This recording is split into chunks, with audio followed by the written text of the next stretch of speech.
నమస్తే. Welcome to great Andhra. మనతో పాటు ఉన్నారు సీనియర్ పొలిటికల్ అనలిస్ట్ జిఆర్ మహర్షి గారు. నమస్తే సార్. నమస్తే చందన్ గారు.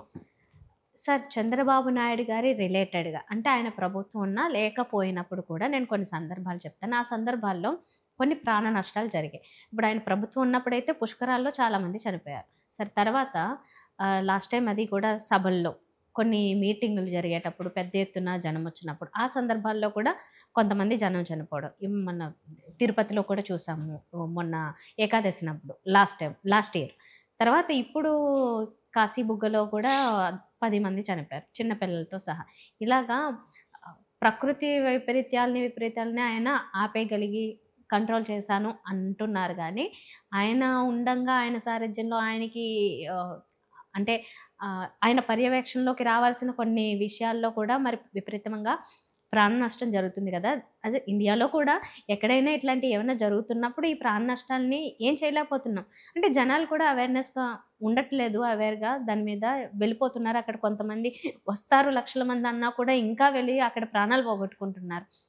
సరే, మన రాష్ట్రానికి విషయానికి వస్తే కనుక మరి దీనికి సంబంధించి ముందు అంటే కళ్ళ ముందు ఇన్ని చూస్తూ ఉంటున్నాం కదా, ఏమైనా యాక్షన్ తీసుకునేది ఉందా? ఏమైనా కంట్రోల్ ఉంటుందా ఈ క్రౌడ్ మేనేజ్మెంట్లో? అంటే చంద్రబాబు నాయుడు గారు మామూలుగా ఆడుతుంటారు, ఆయన గూగుల్ అంటారు, టెక్నాలజీ అంటారు, ఇవన్నీ అంటారు కదా. సరే, ప్రాణ నష్టము అనేది హఠాత్తుగా జరుగుతుంది కాబట్టి దాన్ని ఎలా నివారించగలమని క్వశ్చన్ వేయొచ్చు. కానీ బేసిక్గా మనకు క్రౌడ్ మేనేజ్మెంట్, డిజాస్టర్ మేనేజ్మెంట్ లేదు. మనం చంద్రబాబు నాయుడు గారు ఇన్నేళ్లుగా చెప్తున్నారు కదా, విపరీతంగా జరుగుతున్నాయి కదా. ఆయన పుష్కరాల్లో బోలెడు మంది చచ్చిపోయారు, మొన్న తిరుపతిలో చచ్చిపోయారు, మళ్ళీ ఇప్పుడు కాశీబుగ్గలో చనిపోయారు. ఈ ఎవరు బాధ్యులు అనే వాళ్ళ మీద మర్డర్ కేసు పెట్టి 10 మందిని చంపితే ఎంత శిక్ష పడుతుందో ఆ కేసులన్నీ పెట్టి అందరినీ లోపలేస్తే మిగిలిన చోట అలర్ట్గా ఉంటారు. ఇంకా అంతకంటే ఏం చేయాలి? అధికారులను వార్నింగ్ ఇవ్వడము, శిక్షిస్తామని బెదిరించడము తప్ప ప్రాక్టికల్గా ఆ క్రౌడ్ మేనేజ్మెంట్ అనే దాన్ని ఒక సీరియస్ ఇష్యూగా మన దేశంలోనే లేదనుకోండి. చంద్రబాబు నాయుడు గారిని ప్రత్యేకంగా అనాల్సిందేం లేదు. సీరియస్గా తీసుకోకపోతే ఇలా జరుగుతూనే ఉంటాయి. ప్రజల్లో అవేర్నెస్ రావాలంటే ప్రజలకు రాదు, అది ఎవరు కంట్రోల్లో ఉండదు. అది వాళ్ళు ఏమనుకుంటారంటే ఈ ఉదాహరణ పుష్కరాల్లో జరిగింది, తిరుపతిలో జరిగింది, దాని నుంచి వాళ్ళు ఏమి నేర్చుకోరు. ఎందుకు నేర్చుకోరంటే అక్కడ ఏదో జరిగిందని మనకు జరుగుతుందా ఏమనుకుంటారు. ఇంకోటి ఏమిటంటే అన్ని వేల మంది వస్తారని ఎవరికి తెలియదు కదా. మన ఇంట్లో మనం వెళ్ళాలి దర్శనానికి అనుకుంటాం, కానీ అక్కడ వేల మంది వస్తారు అనే ఆలోచన ఎందుకుంటుంది? వచ్చినా కూడా మన వాళ్ళు ఏం చేస్తారంటే బేసిక్గా మనకు స్పేస్కు సంబంధించిన ఒక అవగాహన లేదు. అంటే ఆ గుడి ఎంత విస్తీర్ణంలో ఉంది, అక్కడ ఎంతమంది రాగలరు, ఎంతమంది క్యూ లైన్లో నిలబడగలరు, అంతకు మించి వస్తే మనం ఏం చేయాలి అనే మినిమం మీటింగ్ కూడా జరిగి ఉండదు ఆ గుడిలో. అది కూడా ప్రైవేటు వ్యక్తుల ఆధీనంలో ఉందంట కాశీబుగ్గ. తిరుపతి అనేది టీటీడీ ఆధీనంలో కదా ఉంది, ఆడే జరగలేదు. ఈడేం జరుగుతుంది? 3,000 మంది వచ్చే రాగలిగే పరిస్థితి ఉన్న చోట 25,000 మంది వస్తే ఏం జరుగుతుంది? ఇదే జరిగింది. ఇవి ఆగవు, ఇంకా జరుగుతూనే ఉంటాయి. ఎందుకు జరుగుతూ ఉంటాయంటే సామాన్యుల ప్రాణాల పట్ల ప్రభుత్వం సీరియస్గా తీసుకోకపోతే. ఈరోజు ఏకాదశి కదా, ఖచ్చితంగా తెలుసు కదా టెంపుల్కి ఎక్కువ రష్ ఉంటుందని. మిగతా రోజుల్లో మాకు తెలియదు హఠాత్తుగా రష్ ఉంది అంటే ఓకే, దాన్ని అర్థం చేసుకోవచ్చు. పుష్కరాలు జనం వస్తారని తెలుసు కదా, కుంభమేళ జనం వస్తారని తెలుసు కదా. ఒకటి ఆధ్యాత్మికంగా జరిగే తొక్కిసలాటలు, 2 సినిమా నటులు లేదా క్రీడాకారుల కోసం జరిగే తొక్కిసలాటలు. బెంగళూరులో జరిగింది స్పోర్ట్స్, అది క్రికెట్. అక్కడ కరూరులో జరిగిందేమో ఆయన సినిమా నటుడు, ఆయన వస్తాడని 40 మంది పైగా చచ్చిపోయారు. ఇక్కడ మన కళ్ళ ముందే పుష్ప సినిమాకి సంబంధించి ఒక ఆవిడ చనిపోయింది, ఆ పిల్లవాడు ఇప్పటికీ కోలుకోలేదు. ఇవన్నీ కళ్ళ ముందు కనిపిస్తున్నాయి కదా. ఎందుకు అంటే అక్కడ ఉన్న వాళ్ళు ఎవ్వరికీ కూడా దీనికి సంబంధించిన ప్రాపర్ ట్రైనింగ్ ఉండదు.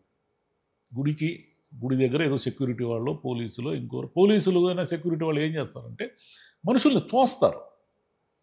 మనుషులు వస్తూ ఉన్నప్పుడు వాళ్ళని తోసి లేదా కర్రలతో కొడితే కంట్రోల్ అవుతుంది అనుకుంటారు. అట్లా కంట్రోల్ కాదు, అట్లా చేయడం వల్ల తొక్కిసలాట ఎక్కువ జరుగుతుంది.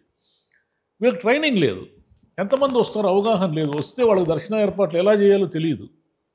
మరి ఇంకా జరగకుండా ఏముంటాయి? చంద్రబాబు నాయుడు గారు చేయాల్సింది ఏమిటంటే దీని మీద ఒక కమిటీ వేసి, అంటే తూతూ మంత్రం కమిటీల వల్ల ప్రయోజనం లేదు. ఊరికి కమిటీ వేస్తారు, సభ్యులు ఉంటారు, వాళ్ళు ఏదో నివేదిక ఇస్తారు, దాన్ని తీసుకుని చెత్తబుట్టలు వేస్తారు. దానివల్ల ఏమిటి ప్రయోజనం? చంద్రబాబు నాయుడు గారు నిజంగా సీరియస్గా తీసుకోకపోతే ఆయన హయాంలో ఇలాంటివి ఎక్కువ జరుగుతున్నాయని చెడ్డ పేరు వస్తుంది ఆయనకి. నిజానికి ఆయనకు నేరుగా ఏమీ సంబంధం లేకపోవచ్చు, కానీ పుష్కరాల దగ్గర నుంచే మీరు అలర్ట్ అయి ఉండాలి కదా. ఎక్కడైతే క్రౌడ్ విపరీతంగా వస్తారు అని ఒక అంచనా ఉంటుందో అక్కడ ఒక వారం రోజుల పాటు ఒక ఏర్పాట్లు కానీ, జనం వస్తే ఏం చేయొచ్చు, ఎంతమంది వస్తారు, వచ్చినప్పుడు మనం ఒకవేళ తొక్కిసలాట జరిగితే దాన్ని ఎలా నివారించాలి, దీనికి సంబంధించిన ప్రాపర్ శిక్షణ ఎవరికైనా ఉంది. ఒక్కరికి ఉందా? ఆ టెంపుల్ అధికారుల దగ్గర నుంచి, ఈవోల దగ్గర నుంచి ఒక్కరికి కూడా లేదు. జనం వస్తారు, వాళ్ళ సావు వాళ్ళు వస్తారు, బతికితే బతుకుతారు, దర్శనం చేసుకుంటారు, లేదంటే చచ్చిపోయి నేరుగా వైకుంఠానికి వెళ్ళిపోతారు. మీరు వైకుంఠం కోసమే కదా ఇప్పుడు అందరూ దర్శనానికి వచ్చింది. మరి మీ ప్రాణాలు లేనప్పుడు మీకు దర్శనం కలిగితేనేమి, కలక్కపోతేనేమి. చిన్న పిల్లల్ని తీసుకొస్తారు, మహిళలు వచ్చేస్తారు, వృద్ధులు వస్తారు. సరే, దేవుని దర్శనం చేసుకోవడం అనేది ఇంపార్టెంట్, దాన్ని ఎవరు కాదనరు. మీకు ఆధ్యాత్మికంగా మీకు ఇష్టం అది. కానీ అక్కడ ఉన్న పరిస్థితి ఏమిటి? ఆ పరిస్థితులను మీరు నెగ్గుకొని రాగలరా? తొక్కిసలాట జరిగితే ఎవరు ఇంతమంది చచ్చిపోయారు, వాళ్ళ కుటుంబాలు ఎంత బాధపడతాయి? కుటుంబాలు, పిల్లలు పోయిన వాళ్ళు, తల్లులు పోయిన వాళ్ళు, వీళ్ళందరూ ఉంటారు కదా. వీళ్ళందరూ జీవితాంతము ఆ బాధను మోస్తూ బతకాల్సిందే కదా. కాబట్టి మనకు క్రౌడ్ మేనేజ్మెంట్ లేదు, డిజాస్టర్ మేనేజ్మెంట్ లేదు. మనం కేవలం దైవాధీనంగా బతుకుతూ ఉంటాం. దేవుడు మనల్ని కరుణిస్తే బతుకుతాం, మనం ఎక్కిన బస్సు కరెక్ట్గా పోతే బతుకుతాం, అది అంటుకుంటే చచ్చిపోతాం. తొక్కిసలాట గుళ్ళకు పోతే తొక్కిసలాట జరిగితే చచ్చిపోతాం. అదృష్టం బాగుంటే దేవుని దర్శనం చేసుకుంటాం. దీని మీద ఏ ప్రభుత్వం కూడా సీరియస్ యాక్షన్ లేదు. ఎందుకు అంటే ఇలాంటివి ఏమన్నా పట్టించుకున్న పెద్ద ఉపయోగం ఉండదు, మనకేం ఎలక్షన్స్లో కలిసి రాదు, ఇదేనా దాని మీద మొదటి రాజకీయ విమర్శ. మీరు రాజకీయ సభల్లో కూడా చచ్చిపోతున్నారు కదా. చంద్రబాబు నాయుడు గారి సభలో కూడా ఒకసారి చచ్చిపోయారు కదా. పుష్కరాల్లో బోలెడు మంది పోయారు కదా. మరి ఆయన నేను తుఫాన్ని టెక్నాలజీతో ఆపుతాను, నేను గూగుల్ చేస్తాను, ఇవన్నీ చేస్తాను అంటున్నాడు కదా. మరి ఇవి కూడా ప్రాణాలు, ప్రజలు ప్రాణాలకు సేఫ్టీ కల్పించడం అనేది ప్రభుత్వాల ప్రాథమిక ధర్మం కదా. మరి ఎక్కడ చేస్తున్నారు ఆ పనులు? చేయడం లేదు. పండగ దినాలు వచ్చినప్పుడు టెంపుల్లో రష్ పెరుగుతుంది, తోసుకుంటారు. 1000 మంది వచ్చే చోట 10,000 మంది వస్తారు. 10,000 మంది వస్తే ఏం చేయాలి, ఎలా చేయొచ్చు అనే దానికి ఎవ్వరికి శిక్షణ లేదు. కర్రలు పట్టుకొని నిలబడితే క్యూలు కంట్రోల్ అవుతాయా? కావు. ఎట్లా అవుతాయి కర్రలు పట్టుకొని నిలబడితే? ఒక్కరు తోసుకున్నారంటే అందరూ తోసుకొని కింద పడిపోతారు, మహిళలు చిన్నపిల్లలు చచ్చిపోతారు. ఎందుకంటే వాళ్ళు బలంగా ఉండలేరు కాబట్టి, లేచి నిలబడి తట్టుకునేంత శక్తి ఉండదు కాబట్టి ఊపిరాడక చచ్చిపోతారు. బేసిక్ ఎక్కడైనా వాళ్ళ సంఖ్య కదా ఎక్కువ చనిపోయిన వాళ్ళ సంఖ్య. సో ఓకే, అంటే గవర్నమెంట్ ఆధీనంలో ఉంటాయి ఇలాంటివి అంటే పోనీ వీళ్ళ బాధ్యత, అది ప్రైవేట్ది అన్నారు. ప్రైవేట్ దాన్ని ప్రాణాలు పోతుంది. పోలీసులు ఉంటారు కదా, వాళ్ళకి తెలుసు కదా టెంపుల్ వాళ్ళకి. అది పెద్ద ఫేమస్ గుడే కదా, దాన్ని చిన్న తిరుపతి అని కూడా అంటారు. అంత ఫేమస్ గుడికి ఏకాదశి రోజు వెంకటేశ్వర స్వామి దర్శనం కోసము వేలాది మంది భక్తులు వస్తారనే ప్రాథమిక సమాచారం వాళ్ళ దగ్గర ఉంది కదా. ఆ ప్రాథమిక సమాచారం ఆధారంగా వాళ్ళు ఏం చేసి, ఇంకోటి ఏమిటంటే రైలింగ్లు సరిగ్గా ఉండవు, అవి విరిగిపోతాయి. విరిగిపోయినాయంటే అందరూ ఒకరి మీద ఊరు పడిపోతారు. సింహాచలంలో కూడా గోడ గూలి చచ్చిపోయారు. ఎవ్వరికీ కూడా ప్రాణానికి, ప్రజలకే లేదు తమ ప్రాణం విలువ, వాళ్ళకే తెలియదు.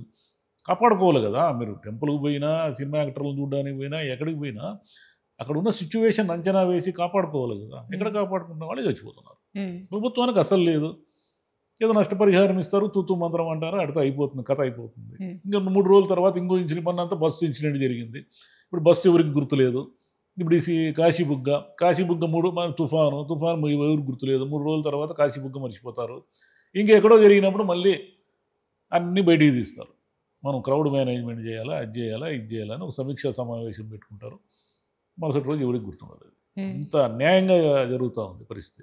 మనం దీని గురించి అంటే ఏదైనా ఒక చర్చ చేసినప్పుడు దానికి అది ఒక కొలిక్కి రావడం, లేకపోతే దానికి ఒకటి ఎండ్ రావడము, ఏదో ఒక రకంగా ఉండాలి దానికి ఒక ఎండ్ అనేది. ఆ ఎండ్ అధికారులను కానీ, అక్కడ ఉన్న బాధ్యులను కానీ అందరి మీద మర్డర్ కేసు అంటే 10 మందిని హత్య చేస్తే ఏ కేసులు పెడతారో ఆ కేసులు పెడితే మిగతా అన్ని చోట్ల అలర్ట్ అవుతారు.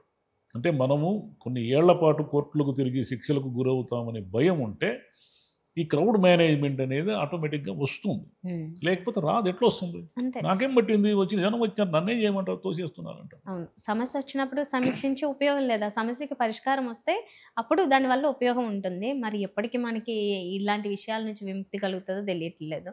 జనాలు కూడా కొంచెం ఆలోచించాలి అని నేను అనుకుంటున్నాను. అది భక్తితో కొంతమంది వెళ్తారు, అభిమానంతో కొంతమంది వెళ్తున్నారు, అనుకోకుండా కొంతమంది ప్రాణాలు కోల్పోతున్నారు. అంటే బస్సులు లాంటి వాటిలో ప్రమాదాలు అది చేయగలిగేది లేదు. అదే ఏ రకంగా అయినా కానీ కొంచెం మనుషులు మన ప్రాణాలే కాబట్టి వీళ్ళు కూడా కొంచెం జాగ్రత్తగా ఉంటే ఇంకా మంచిది. ప్రకృతి మానవ తప్పిదాలు కొన్ని ఉంటాయి. ప్రకృతిని ఏమి చేయలేము. ఉమ్, కొన్ని యాక్సిడెంట్లు ఉంటాయి. వాటిని ఏం చేయలేము. కానీ మనం నివారించే వాటిని కూడా నివారించాం. ఉమ్, ఎక్కడైతే జనం విపరీతంగా వస్తారో అక్కడ నివారించే అవకాశం ఉన్నప్పుడు కూడా ఆ పని చేయం. సినిమా నటులు వస్తే 40 మంది చచ్చిపోవడం ఎక్కడైనా అన్యాయం కదా అది. క్రికెట్ వాళ్ళు వస్తే 10-20 మంది చచ్చిపోవడం. క్రౌడ్ ఉంటారు అని తెలిసినప్పుడు వీళ్ళు కూడా కొంచెం మనుషులు సరే మనం ఈ రోజు కాకుండా రేపు వెళదాం అని అనుకుంటే మంచిది. నేను కోరుకుంటున్న విషయం అంతే. అక్కడ ఎవరు అనుకోరు. Okay, right. ఎవరికి వాళ్ళు మన దర్శనం అయిపోతుంది, మనం చూస్తే చాలు అనుకుంటారు. మనం చూసే వరకు ఉంటామో లేదో ఎవరికి తెలుస్తుంది. Thank you sir. Thank you.